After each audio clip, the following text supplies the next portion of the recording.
Oui? Oui, d'accord. Donc l'exercice 3, c'est un peu la même chose, pratiquement la même chose. La différence, c'est que ici, ce qu'on devrait faire, c'est faire un bilan des possibilités qu'on peut avoir. D'accord?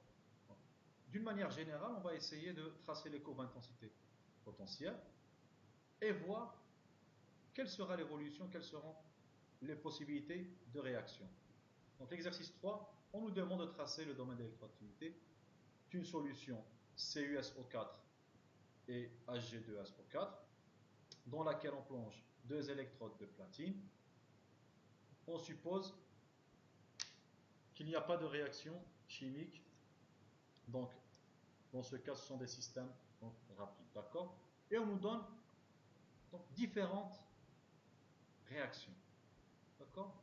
Différentes possibilités de réaction avec leur potentiel. Donc l'intérêt c'est quoi? Retrouver le domaine d'électroactivité et de la même manière que l'exercice d'avant, donc on va retrouver ces courbes, d'accord? Et ce qu'on va faire, c'est retrouver le domaine d'électroactivité et ensuite,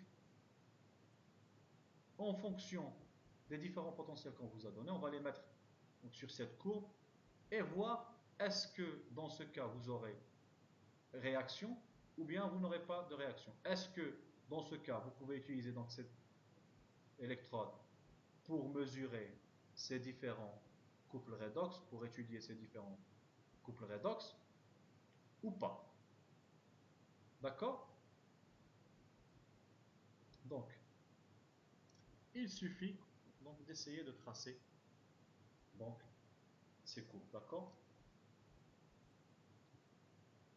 Donc, on vient de le dire. Pour tracer les courbes, qu'est-ce qu'on a d'après l'exercice comme espèces? Donc, déjà, on a le platine comme électrode. Le platine ne va pas intervenir. D'accord? Donc, il n'y aura pas de réaction platine de plus deux électrons ou bien une réduction de platine de plus en platine. Ça veut dire que l'électrode ici, c'est le platine. Donc, ça sera seulement le lieu de la réaction. Donc, qu'est-ce qu'on a de plus? On aura Cu de plus, on a les SO4 de moins, on a les Hg plus, on a les SO4 de moins qui vont venir donc de Hg2SO4, donc toujours des SO4 de moins. Qu'est-ce qu'il manque? On aura toujours donc H2O. D'accord? Donc on vient de le dire pour l'exercice d'avant. H2O, il va toujours exister. D'accord? Donc l'électrolyte, ou bien le solvant, pardon, il va toujours contenir donc H2O. Déjà, on nous dit que ce sont des solutions aqueuses. Ça veut dire que forcément, vous aurez des H+, et des OH-, et par conséquent, tout ce qui est d'autres réactions, donc des H+, et OH-, que ce soit formation de O2, que ce soit formation de H2O2, etc., etc. Pour savoir ce qu'on a, donc on a déjà les différentes donc, réactions ici. D'accord? Ce n'est pas qu'on va les retrouver d'une manière mentale. Donc on nous a donné déjà les possibilités de réaction qu'on a dans ce cas. Donc, maintenant ce qu'on va faire, donc la courbe, on vient de la voir sur l'exercice d'avant, donc elle est divisée en courbes qui sont d'oxydation et ceux qui sont de réduction. D'accord? Ça veut dire qu'il y aura des espèces qui peuvent s'oxyder et d'autres qui peuvent se réduire. On a fait le bilan ici. Donc, on peut retrouver quelles sont les différentes espèces qui peuvent s'oxyder et quelles sont les différentes espèces qui peuvent se réduire. Donc, on va définir, on va séparer quels sont ceux qui peuvent s'oxyder, quels sont ceux qui peuvent se réduire. Bien sûr qu'on peut avoir les deux choses pour chaque espèce. Donc, s'il peut avoir donc, oxydation et réduction, donc on va les mettre donc, sur oxydation et réduction, selon ce qu'ils vont donner comme donc, espèces résultant de la réaction. D'accord? Donc, pour ce faire, donc, les espèces qui peuvent s'oxyder, on a SO4 de moins, on a les Hg+, on a H2O. D'accord? Donc, ceux-là seraient les courbes qui seront au-dessus. D'accord? Donc, on a SO4 de moins, Hg+, H2O. D'après l'exercice, on peut retrouver les différents donc, couples redox. SO4 de moins, donc ça c'est réducteur, ça veut dire que son oxydant sera celui-là. Donc on a un couple S2O8 de moins, SO4 de moins. On a donc l'autre espèce qui peut s'oxyder. On a dit que c'est Hg+, donc d'après ces différentes réactions. Donc on aura Hg2+, donc Hg comme couple redox. Et on avait dit qu'on a H2O aussi qui peut donc s'oxyder. Ça veut dire que ce sera le couple redox, donc O2 H2O ou bien H+, donc H2O. D'accord? Donc ici déjà on nous conditionne, ça veut dire que ce sera H+, donc H2O. D'accord? Donc les espèces qui peuvent se réduire dans ce cas sont Cu2+, Hg+, et H+. Donc d'après les données, donc Cu2+ peut se réduire en Cu, donc on a Cu2+, Cu. L'autre espèce, on a dit que c'est Hg+, donc Hg+, donc peut se réduire en Hg, et donc l'autre espèce, pardon, H+, donc H+, peut se réduire en H2. Donc on peut déterminer le couple redox. Donc, Cu2+, Cu, Hg+, Hg, H+, donc H2. Ça veut dire que au-dessus, on aura ces couples redox. En dessous, on aura ces couples redox. Et chacun avec son potentiel. Donc, on peut commencer le tracé. Donc, on va tracer donc I en fonction du potentiel. Donc, le premier couple pour l'oxydation. Donc, on a dit que l'oxydation I est supérieure à 0. Donc, le premier couple, c'est S2O8 de moins. Quel sera son potentiel? Son potentiel, c'est 2,1. Donc, on va le tracer sur 2,1. D'accord? Donc, une représentation ainsi arbitraire. D'accord? Donc, le deuxième couple redox, Hg+, Hg2+, quel est son potentiel? Hg2+, donc Hg+, son potentiel c'est 1,9. Donc, on va le tracer sur 1,9. Donc, ici. Donc, Hg+, va donner Hg2+. Passons maintenant au troisième. Donc, le troisième couple redox, donc c'est O2H2O. Donc, O2H2O. Donc, ça sera 1,23 parce que ça, déjà on sait que ça sera donc une électrode déjà de référence. Ça veut dire qu'on peut donc oublier la présence des H+ dans ce cas. Donc ça sera 1,23. D'accord? Et ça va donner H2O, donc O2. Pour les courbes redox, dans le cas des réactions donc de réduction, on a Cu2+, Cu, Cu2+, Cu 0,34. 0,34, donc on peut tracer Cu2+, qui va donner Cu en réduction. La deuxième, ou bien le deuxième couple redox, Hg+, Hg, donc Hg+, Hg c'est 0,8, 0,8, donc ici. Le troisième, H+, donc H+, H2, donc c'est 0, donc on va tracer ici.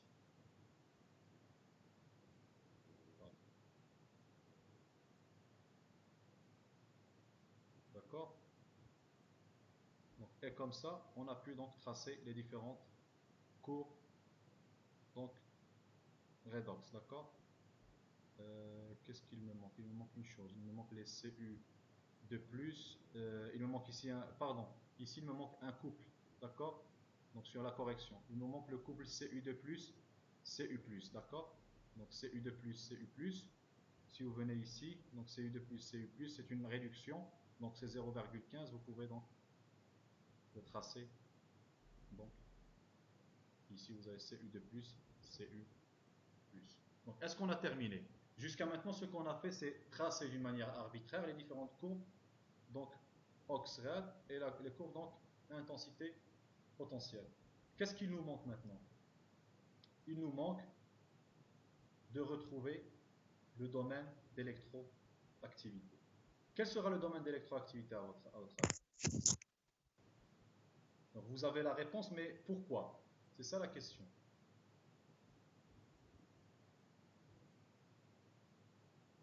Est-ce que quelqu'un peut me répondre à ça?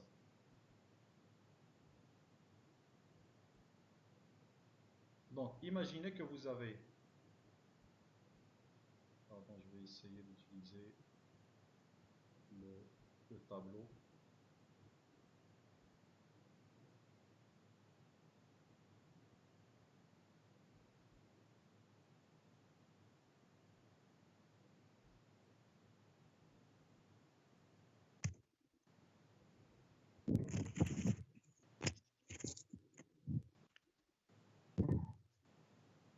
Est-ce que ça se charge?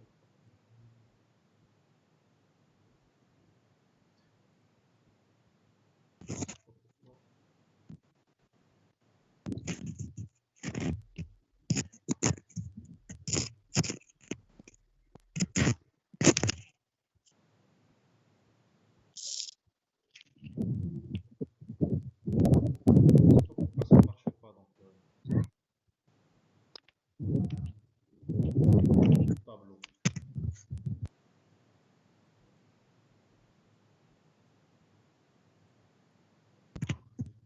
Est-ce que quelqu'un est en train d'enregistrer la présentation?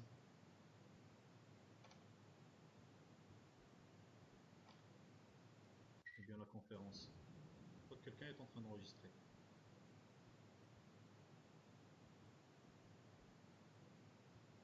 Allez.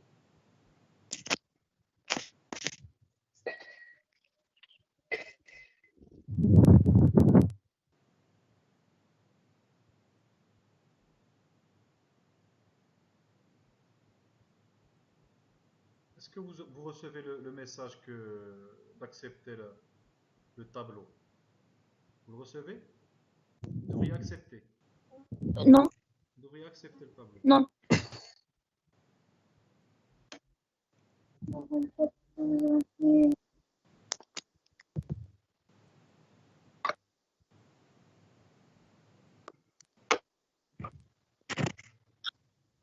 Ah, maintenant ça marche. Vous avez reçu le message?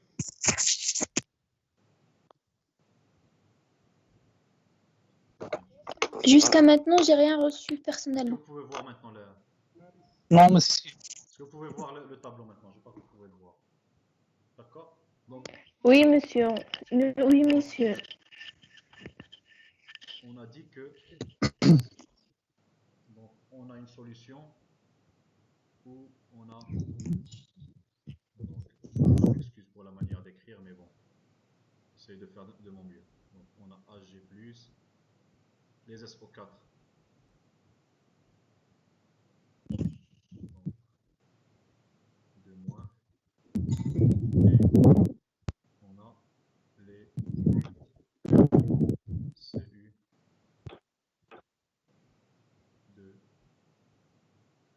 D'accord? Donc, d'après l'exercice, laissez-moi revenir sur la question. Donc, on nous demande donc, on nous dit que on a donc déjà introduit donc ici donc des électrodes de platine, d'accord?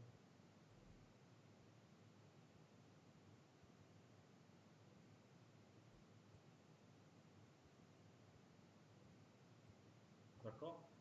Donc on a une électrode de platine.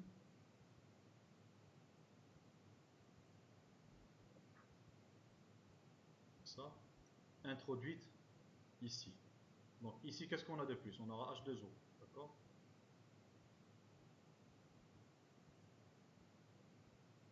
Nous, qu'est-ce qu'on a déterminé dans un premier temps? Les différentes possibilités de courbes intensité potentielle, d'accord? Les différentes possibilités d'oxydation et des réductions d'après les données qu'on nous a données, d'accord? On a suivi les données qu'on nous a données, les différentes réactions, d'accord? Maintenant, on nous demande de retrouver le domaine d'électroactivité donc de cette électrode de platine pour faire le suivi de ces espèces. Quel sera le domaine d'électroactivité dans ce cas? Ça sera comment? Déterminer comment? Je sais que vous avez la réponse déjà sur vous. Vous les avez devant vous. Quel sera le domaine d'électroactivité? Pour suivre, on a dit que, quelle est la condition? C'est que l'électrode ne devrait pas intervenir. Est-ce que le platine peut intervenir? Non. L'hydrogène ne peut pas intervenir. Une des conditions. On l'a. Quelle autre condition? Monsieur, Quelle autre condition? Oui. monsieur, on a un tableau blanc, mais rien n'est écrit Vous ne pouvez pas dans voir? ce tableau. Euh, je vois qu'un tableau blanc. J'ai rien écrit, qui s'écrit. C'est pas pourquoi.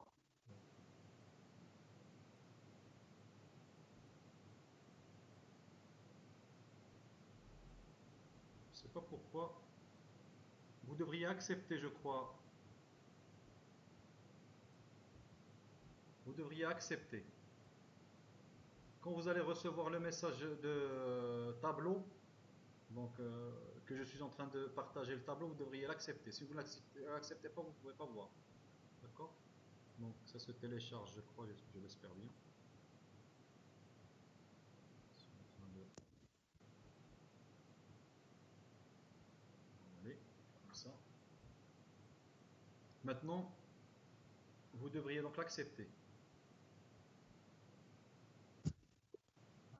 Aucun message. Attendez un peu. Maintenant, est-ce que vous l'avez reçu? Est-ce que vous pouvez voir le tableau maintenant? Vous voyez ce que je suis en train de tracer? Non? Non, non.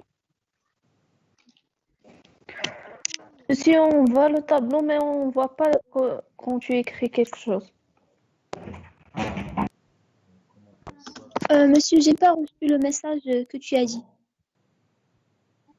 J'ai pas reçu le message Vous n'avez pas reçu le d'acceptation. message, d'accord, on va voir, on va essayer une autre manière, d'accord?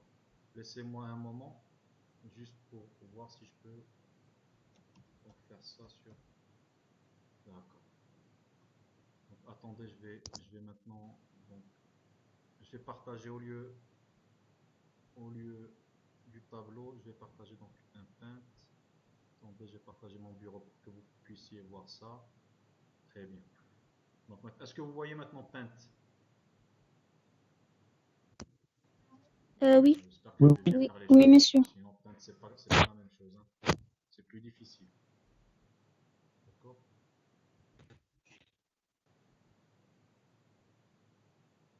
Donc, on a notre solution. Donc, comme ça, on aura donc notre électrode en platine. Donc, comme ça.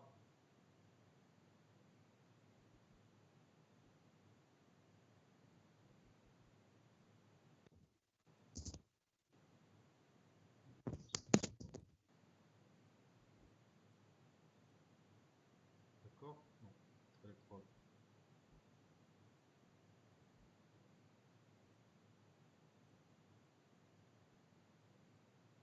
Donc, ça sera donc platine.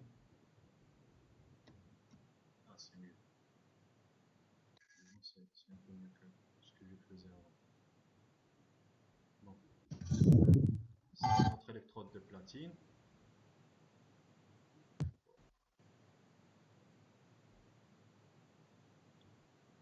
Ça ne me permet pas de sélectionner, sélectionner.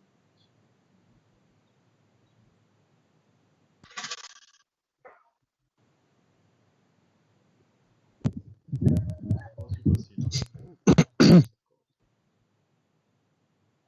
Ça, c'est platine. Donc, à l'intérieur de la solution, qu'est-ce qu'on a à l'intérieur de la solution? Donc, on a Cu de plus, on a les SO4 de moins, SO4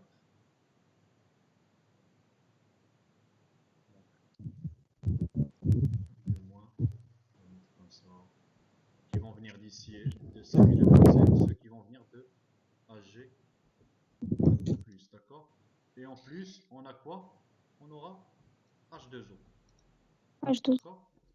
Donc, qu'est-ce qu'on a fait jusqu'à maintenant? Ce qu'on a fait jusqu'à maintenant, c'est retrouver donc les courbes intensité potentielle. Toutes les courbes intensité potentielle, toutes les possibilités, d'accord? Donc, ce qu'on a fait, c'est prendre toutes les possibilités, on les a tracées. On a les potentiels, on a pu donc détecter, d'après les réactions qu'on a sur l'énoncé, on a pu détecter quel sera le processus. Est-ce que c'est une oxydation ou une réduction? D'accord? Donc, on a pu tracer les différentes courbes. Maintenant, il reste à répondre donc à la question. Bien de répondre à la question. D'accord? La question nous demande quel sera le domaine d'électroactivité de quel électrode? De l'électrode de platine. Dans quoi? Dans cette solution. D'accord? Donc, cette électrode de platine devrait être capable de déterminer, d'étudier quelles espèces? À votre avis, quelles espèces?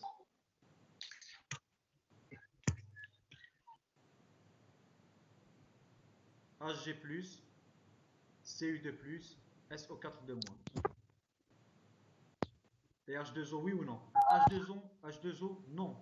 Pourquoi? Parce que H2O, c'est le solvant. Et on avait dit que la condition pour que cette électrode puisse être utilisée pour étudier le couple redox, c'est que l'électrode de platine, ou bien l'électrode, pardon, dans ce cas, celle du platine, n'intervienne pas. Donc déjà, cette condition, elle est parce que déjà, vous avez le platine qui est inerte. Et la deuxième condition, c'est quoi? C'est qu'on ne doit pas faire réagir le solvant. Dans ce cas, quel est le solvant? Intervenir. H2O. H2. Ça veut dire qu'on ne devrait pas faire intervenir le solvant. Maintenant, si on regarde les courbes qu'on a tracées, donc on va regarder les courbes qu'on a tracées. Donc, SO4 de moins, on aimerait bien donc l'étudier. D'accord? Donc, on aimerait bien étudier ce couple redox. D'accord? Donc, il peut étudier ce couple redox. Il peut étudier ce couple redox. Hg+, Hg2+. Oui ou non? Mais H2O, H2O2, non, non, On doit c'est le solvant, l'éliminer. d'accord? Ça veut dire que la limite, donc, on aimerait bien étudier ces deux-là. Mais ce qui ne nous permet pas d'étudier ces deux-là, c'est quoi? C'est que H2O2 pour l'oxydation, donc, il se positionne avant. Si ces deux-là étaient à l'intérieur, étaient après, ça serait mieux. D'accord? Mais la réalité dit que vous avez 2,1 volts pour SO4 de moins, S2O8 de moins, et vous avez donc 1,9 pour Hg+, Hg2+. Donc ça veut dire que ça, c'est quoi? Ça sera le mur de potentiel limite de l'électrolyte, du solvant. D'accord? Ça veut dire que tout ce qui est au-delà de ça ne peut être étudié. Si on va au-delà de cette valeur de 1,23, qu'est-ce qu'on va faire? On va oxyder le solvant. Ça veut dire qu'on va changer toutes les caractéristiques de notre solution. Ça veut dire que ces deux-là, donc leur mesure sera erronée avec le platine dans le cas de ce système. D'accord? Donc, si on va maintenant donc, au-dessus, donc Hg plus Hg, est-ce qu'on veut l'étudier? Oui. On continue. Cu2 plus Cu. Oui. Cu2 plus Cu plus. Oui. H plus H2? Non, parce que les H plus vont venir d'où? Vont venir donc du solvant. D'accord? On veut étudier toutes les espèces donc, qui vont être formées oxydée ou bien réduite de Cu2+, Hg+, SO4 mais à condition que H2O, que le solvant n'intervienne pas, que les H+, les OH- et les H2O et le O2 n'interviennent pas. D'accord? Donc, si on revient sur la solution, si on revient sur la solution, donc, ça veut dire que la limitation sera quoi? Ça sera les murs du potentiel du solvant. H2O, O2 et H+, H2. D'accord? Donc, dans ce cas, qu'est-ce qu'on peut étudier? On peut étudier seulement les réductions avec cette électrode de platine dans ces conditions. D'accord? On peut étudier la réduction de Hg+ en Hg, Cu2+ en Cu, Cu2+ en Cu+. D'accord? Donc ce sont les seuls processus qu'on peut étudier avec cette électrode de platine dans les conditions dans lesquelles on est. D'accord? Ça veut dire que dans ce cas, le domaine d'électroactivité sera de 0 à 1,23. D'accord? C'est clair. Donc, de la même manière qu'on avait fait avant, ce qu'on veut faire, c'est étudier les couples redox qui sont à l'intérieur de la solution sans faire intervenir l'électrode. Dans ce cas, le platine, on a déjà dit donc pour l'exercice précédent, pour cet exercice, qu'il est inerte, qu'il ne va pas intervenir. Donc déjà, on n'a pas de problème au niveau de l'électrode, elle ne va pas intervenir. Et l'autre condition, c'est quoi? C'est que le solvant ne réagisse pas. D'accord? Ça veut dire qu'on va se limiter au mur de potentiel du solvant, qui veut dire H2O, O2 en oxydation et H+, H2 en réduction. D'accord? C'est clair? Donc c'est la même chose qu'on avait fait avant. La seule différence, c'est qu'on a trouvé d'une manière donc générale les différentes courbes dans ce cas. C'est clair? Oui, monsieur. Oui. Pour tout le monde? C'est Oui, clair? monsieur. Oui, Si vous monsieur. avez des problèmes, Oui. je peux toujours les Oui. expliquer en profitant donc de cette opportunité qu'on est donc en visioconférence aujourd'hui. D'accord? Donc,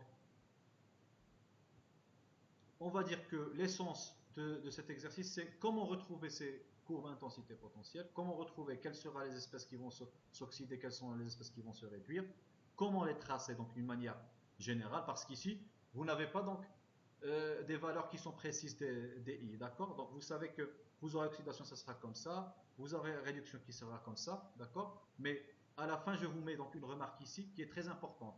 Vous vous rappelez qu'on avait dit que ces courbes, donc intensité potentielle, vous vous rappelez quand on était en train de tracer donc E en fonction du temps, donc on avait dit que donc les courbes sont sous forme de les plateaux, donc on a donc fait tourner de 90 degrés, d'accord? Donc ça c'est le plateau donc de E en fonction du temps, si vous vous rappelez, ou bien de la concentration comme vous voulez, d'accord? Donc ça veut dire que toutes ces courbes devraient terminer par donc une vague, d'accord? Par un plateau, d'accord? Une vague qui sera parallèle donc à l'axe des x, d'accord? Donc ça veut dire que ces courbes elles ne sont pas infinies.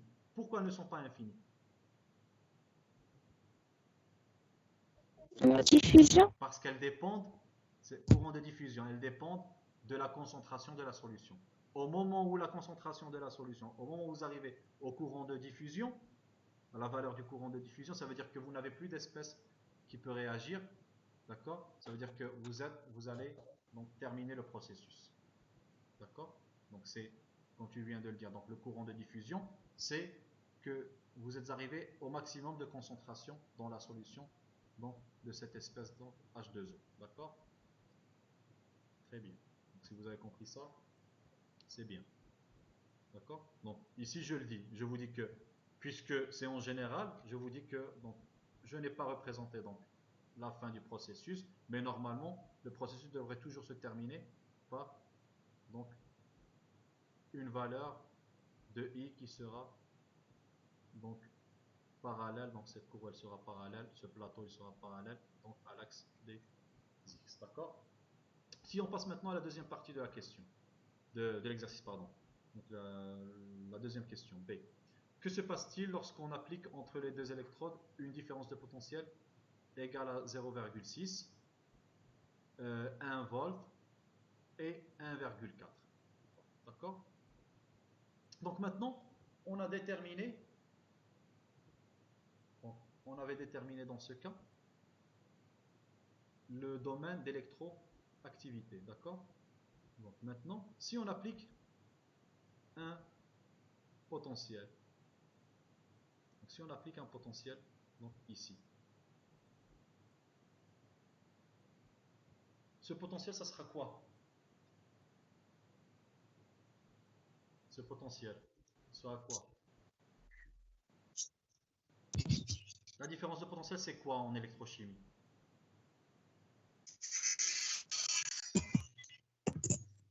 C'est le potentiel de la cathode moins, E cathode moins E anode. d'accord? Donc c'est E cathode moins E anode. Maintenant, nous, on va appliquer ce potentiel, d'accord? Qu'est-ce qui va se passer? Ça veut dire que ce potentiel qu'on va appliquer, ça sera l'inverse, d'accord? L'inverse de E cathode moins E anode, d'accord? Ça veut dire qu'on est en train d'appliquer, ça veut dire qu'on va inverser la réaction, on va forcer une réaction, d'accord? La réaction spontanée va dans un sens, nous ce qu'on va faire c'est essayer de la rendre dans l'autre sens. Ça veut dire que E appliqué, Monsieur, oui. Oui, monsieur, ça veut dire on peut avoir les circontensions sur les équations. comment? Lorsqu'on applique la différence de potentiel, si on peut avoir l'apparition des circontentions dans regardez, dans oui, les équations oui, données. mais écoutez-moi. Ici, on ne vous a pas dit qu'elle existe. Ça veut dire que vous avez considéré qu'elle n'existe pas. D'accord? Vous n'avez pas à la prendre en considération. D'accord? Donc faites attention. D'accord? Donc, c'est comme si vous étiez dans un cas qui est idéal. Si on vous avait dit que, en tenant compte de la surtension, là, c'est autre chose. D'accord? Donc, comme si vous étiez dans un cas idéal. D'accord? Vous n'allez pas la prendre en considération. Donc, c'est comme si, donc vous allez seulement donc, inverser donc, le processus. Si vous inversez le processus, si vous aviez une différence de potentiel et vous l'inversez, donc qu'est-ce qui va se passer? Ça veut dire que ce qui était anode va devenir cathode, ce qui était cathode va devenir anode. Ça veut dire que tout simplement, au lieu d'écrire la différence de potentiel, c'est E cathode moins E anode, vous allez écrire maintenant que cette différence, ce potentiel appliqué sera E Anode anode. moins E. Très bien. D'accord? Donc, E anode moins E cathode. Donc, dans ce cas, quelle sera l'anode? Forcément. Quelle sera l'anode? L'anode, elle est où? Elle se passe où? Monsieur, C'est il est oxydation anodique. C'est oxydation, en, ça veut dire que vous serez en, au-dessus. D'accord? Donc ici, vous n'avez pas le choix. oui, Donc vous êtes dirigé. Vous devriez savoir que sur un exercice, vous êtes toujours dirigé. On vous donne donc des questions de telle manière à ce que vous puissiez donc y répondre. D'accord? De la même manière qu'on a parlé de la surtension, on n'a pas dit surtension, ça veut dire que vous considérez qu'elle est nulle. De la même manière dans ce cas, donc la note, elle est prédéterminée. Ce sera laquelle? Est-ce que ça sera SO4 de moins? C'est à non, que l'extérieur. les SO4 espèces de que moins, c'est à vont l'extérieur. s'oxyder. D'accord? Hg+, Hg2+, est à l'extérieur. Donc votre seul anode, c'est H2O O2. D'accord? C'est la seule H2O. que vous avez qui peut donc être considérée qu'elle elle est à la limite donc, de votre, on va dire, donc, à la limite de votre domaine d'électroactivité. D'accord? Donc, la seule anode que vous pouvez avoir, c'est H2O O2. D'accord? Donc, effectivement, donc, l'anode dans ce cas ne peut être que donc, H2O donc, O2. D'accord? Et on a dit que, puisque on est en train d'effectuer une réaction qui est l'inverse de la réaction spontanée, ça veut dire que la différence de potentiel sera égale à EA moins EC. Et EA, c'est 1,23. D'après quoi? Donc, d'après ça, on a dit que ici, donc, vous pouvez considérer que ça, donc cette partie sera nulle. puisqu'on est dans des conditions qui sont donc, standards pour la référence, donc l'électrode normale hydrogène, donc ce sera 1,23, d'accord? Et il suffit tout simplement de faire quoi? Donc, de faire le calcul, d'accord? Le calcul, ça va vous permettre de retrouver quoi? La fin donc, de ce domaine, d'accord? Donc, si vous prenez le premier cas, donc si on applique 0,6 volts, d'accord? Donc, E cathode sera 0,63. Ça veut dire que vous allez commencer de 1,23 moins 0,6. Donc, vous allez vous arrêter à 0,63, d'accord? Si on reprend ici, donc 0,63, ça sera dans ces environs, d'accord? Donc, qu'est-ce que vous aurez comme espèce que vous pouvez donc forcer à se réduire? Seulement Hg+. On a seulement Hg+, d'accord, dans cette tranche, dans cette partie. D'accord? Dans ce cas, vous avez forcément donc la réduction d'Hg+. La réduction d'Hg+, ça va donner quoi? Hg. Hg va être déposé sur l'électrode de platine, d'accord? Donc, puisque, bien sûr, donc, si je reviens sur mon tracé ici, donc moi j'ai mis une seule, donc ici j'ai mis une seule électrode, nous on est en train de parler de deux électrodes qu'on va relier à la fin, d'accord? Donc je peux tracer donc une autre électrode ici.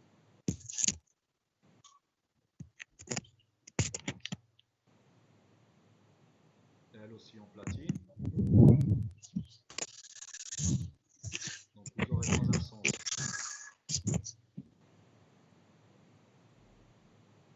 donc si celle-là c'est cathode et ça c'est anode, donc dans ce cas, si on applique 0,6, donc on aura seulement Hg+, qui va donner donc Hg, donc vous aurez Hg qui va venir se déposer donc ici. Deuxième cas, si vous appliquez un potentiel de 1 volt, la différence sera de 1,23, donc moins 1 volt, vous allez vous arrêter à 0,23. 0,23, donc si on vient ici, 0,23, ça sera à peu près donc ici. D'accord? Donc, quelles seront les réactions que vous pouvez avoir en appliquant ce potentiel? Tout ce qui est CU de plus va Hg se réduire en plus CU. Hg et Cu de plus qui va se Et réduire en plus. Cu. Et les deux vont se déposer sur la Oui. cathode. Le platine.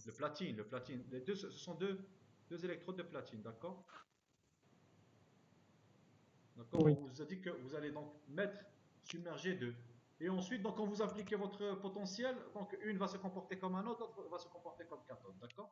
Donc, dans ce cas, vous savez que l'une va être donc cathode si c'est celle-là. Donc, d'après votre étude, donc l'étude qu'on a effectuée aujourd'hui, donc vous voyez que vous aurez Hg+ qui va se déposer sous forme de Hg, et vous aurez Cu de plus qui va se déposer sous forme de Cu. D'accord? Donc effectivement, vous aurez donc dépôt de Hg et de Cu sur la cathode en platine, donc réduction des deux. Et si vous venez ici, donc si vous voulez donc le cas théorique, vous allez rester seulement sur deux courbes comme ça, 1 et 2. Mais on avait dit, vous vous rappelez sur le cours et vous vous rappelez tout spécialement dans le cas où on avait effectué donc l'étude du fer, si vous vous rappelez donc du couple redox fer 2+, fer 3+, fer 2+, avec le cérium, Ce4+, Ce3+, si vous vous rappelez bien, donc on avait dit que ça sera donc la somme. Donc qu'est-ce qui va se passer? Donc vous aurez en premier, vous êtes en train d'appliquer votre potentiel, vous aurez en premier la réduction de Hg+ en Hg. Quand vous avez terminé la réduction de Hg+ en Hg, vous allez commencer, donc ici c'est la fin, ça c'est la concentration donc, de diffusion si vous vous rappelez. Donc c'est le courant de diffusion, donc ce sera la concentration dans la solution de Hg+. Quand vous avez terminé ce processus, vous passez au deuxième processus qui sera celui de Cu de plus, qui va se transformer en Cu jusqu'à consommer toute l'espèce dont Cu de plus. Donc, si on applique donc 1,4,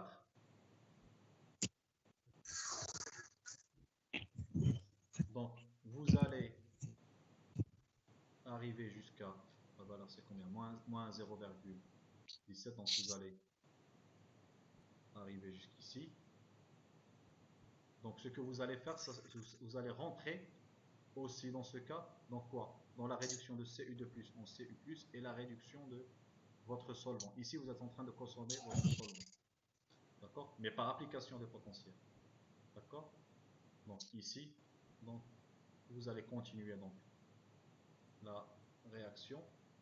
Donc vous aurez réduction de Cu2+ en Cu+, et réduction de H+ en H2. Ça veut dire que vous allez former donc du gaz, donc H2. Donc vous allez transformer toute votre solution. Donc vous aurez dépôt de l'argent et du cuivre sur le platine, et vous aurez donc H2 sous forme de gaz, et bien sûr donc la réduction de Cu2+ donc en Cu+. D'accord? Donc vous aurez donc visiblement donc dépôt de Hg et Cu sur le platine, et vous aurez dégagement de H2. Vous voyez que ici, si vous appliquez un potentiel et vous allez au-delà donc du domaine d'électroactivité de cette électrode, qu'est-ce que vous avez fait? Vous avez détruit votre solvant. D'accord? Donc, si vous revenez en arrière, vous arrêtez donc cette application de potentiel. Donc, ce système, il va évoluer. Donc, tout ce système, il va évoluer à un nouvel équilibre. Mais cet équilibre, il sera différent de l'équilibre initial, parce que vous avez perdu une quantité de quoi? De solvant. D'accord? Solvant. Donc, maintenant, toutes les concentrations vont être complètement différentes. D'accord? Donc, si vous inversez, donc vous n'êtes pas sûr d'avoir les mêmes concentrations que vous aviez au départ, parce que vous avez perdu une partie de votre solvant. D'accord? Si vous n'êtes pas sûr, ça veut dire qu'il y a la possibilité de revenir ou pas. D'accord? Est-ce que c'est clair? Donc cette courbe ici, pour vous le dire, donc cette courbe c'est la somme des courbes. Donc si vous restez seulement ici, vous allez dire que j'ai ça, et ça, et ça, et ça. Vous avez toutes les conclusions, mais la courbe, ce n'est pas la courbe réelle. Parce que, qu'est-ce qu'on a ici? Il y a un ordre dans lequel donc, les différentes espèces donc, se réduisent. D'accord? Donc au fur et à mesure, donc, celle qui va se réduire en premier, ça sera celle-là. Quand les Ag+ seront terminées, on va passer à Cu2+. Quand les Cu2+, donc une autre partie des Cu2+, donc qui vont rester, donc vont se transformer en Cu+, et à la fin, donc les H+ vont se réduire en H2. D'accord? Et ça, c'est la somme des courbes. D'accord? Des courbes de réduction. Oui. Monsieur, si on ne s'intéresse pas à la longueur du plateau, qui dépend du courant. C'est pour ça que faites attention, parce qu'en général, vous pouvez donc ici seulement, on va dire, être capable de prévoir ce qui se passe, d'accord? Donc vous n'êtes pas obligé d'avoir les concentrations exactes. Vous êtes en train de prévoir ce qui peut se passer, d'accord? Donc les courbes d'intensité potentielle, elles vous permettent cette prévision aussi, d'accord? Sans avoir donc recours donc exactement aux concentrations que vous avez. Donc quelle sera la différence entre une solution ayant une concentration C1 et une concentration C2? Ça sera donc comment sera donc cette partie de la courbe, d'accord? Quand est-ce qu'on va arriver donc au courant de diffusion? La seule différence, ce sera donc une translation, on va dire une translation de cette courbe donc dans ce sens, d'accord? Mais en général, c'est ça le processus. Même si tu ne connais pas exactement cette concentration, ce que tu as, donc ici, tu sais que tu vas consommer les Hg+, jusqu'à arriver donc, à leur consommation finale, que ce soit ici ou bien que ce soit ici. Il y aura seulement une translation de cette courbe, d'accord? Ça te permet de, on va dire, d'une manière qualitative, de prévoir ce qui peut se passer au niveau de la solution. D'une manière qualitative, pas quantitative. Et ça, c'est l'un des avantages les plus importants des courbes à intensité potentielle.